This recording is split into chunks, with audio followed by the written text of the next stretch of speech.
अपने घर और ऑफिस को हरियाली से दे नया स्टाइल। पूजा प्लास्टिक के आकर्षक रंगों वाले प्लांटर्स, खूबसूरत hook pot planters, stylish wall hanging planters और भी बहुत कुछ। और इंदौर के बाद खबर ग्वालियर से, जहां पर एक बार फिर से ग्वालियर की एक और सड़क धंस गई है। बताया जा रहा है कि रेत से भरे ट्रैक्टर ट्रॉली सड़क के साथ ही धंस गई। ग्वालियर के हरिशंकरपुरम का ये मामला है। तस्वीरें भी आपको दिखाते हैं। तो एक और तस्वीर आप देखिए।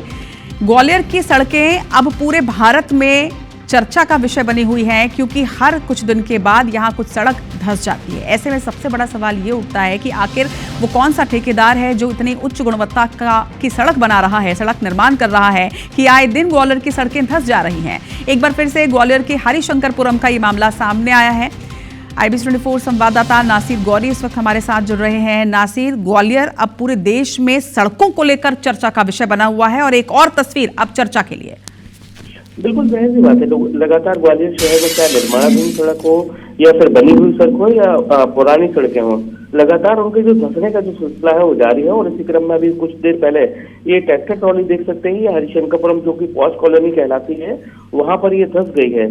तो सवाल यही उठता है कि लगातार जिस तरह से ग्वालियर शहर में जो सड़कें धंस रही है, उससे ग्वालियर शहर की जो पहचान है, एक तो खराब हाल सड़कों से तो थी, लेकिन अब धंसने वाली सड़कों से बहुत ज्यादा हो चुकी है। लेकिन ये बड़ा सवाल दूसरा ये भी है कि जो निगम ठेकेदार है उन पर कार्रवाई निगम क्यों नहीं कर रहा है, ये उसको लेकर, और जिन अधिकारियों पर इन सड़कों की जिम्मेदारी थी मॉनिटरिंग करने की, उन पर कब तक गाज गिरेगी, ये भी देखने वाली बात होगी। जो कि पिछले साल जुलाई के महीने में ये सड़कें धंसने का जो सिलसिला था वो शुरू हुआ था माधवनगर, चेतकपुरी और महल रोड से, जो आज तक जारी है। हालांकि पिछले समय भी कार्रवाई की गई थी इंजीनियर्स पर, लेकिन उनको फिर बाद में बहाल कर दिया गया। लेकिन अभी भी लगातार हम देख रहे हैं सड़कें लगातार धंस रही हैं।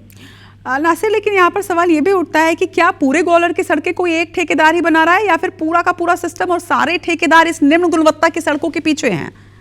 देखिए, कुछ एक ठेकेदारों के पास ही सड़क के निर्माणों का ठेका है। हालांकि उसमें राजनीति भी इन्वॉल्वमेंट है, क्योंकि उनका संरक्षण है जो ठेकेदार है उनको, और इसीलिए उन पर कार्रवाई भी होती है, तो फिर कुछ समय बाद बहाल हो जाते हैं। तो ये सबसे बड़ा सवाल है। और हालांकि जो पूर्व में जो सड़कें धंसी थी उनके ऊपर 3 इंजीनियर्स को निलंबित भी कर दिया गया था, लेकिन कुछ समय बाद उनको बहाल कर दिया गया।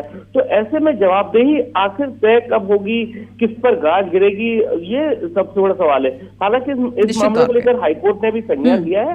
हाईकोर्ट ने पूरी ग्वालियर शहर की जो रोडों का जो रिकॉर्ड है वो सोमवार को तलब किया है नगर निगम से। उससे पूछा है कि नगर निगम की रोड शहर में कितनी है, PWD की शहर में कितनी रोड है, NHAI की कितनी है, और उसके बाद जर्जर और स्थिति में कैसी है, अच्छी सड़कें कैसी है, उसके बाद रिपोर्ट सोमवार को पेश की जाएगी। तो एक बड़ा एक्शन की बात कहा जा रहा है कि हाईकोर्ट ही अब इस मामले में बड़ा एक्शन लेगा। जी, निश्चित तौर पर देखते हैं कि सोमवार को जो रिपोर्ट पेश की जाएगी उसके बाद भी क्या अकाउंटेबिलिटी तय हो पाती है। तमाम जानकारी के लिए आपका बहुत शुक्रिया नासिर।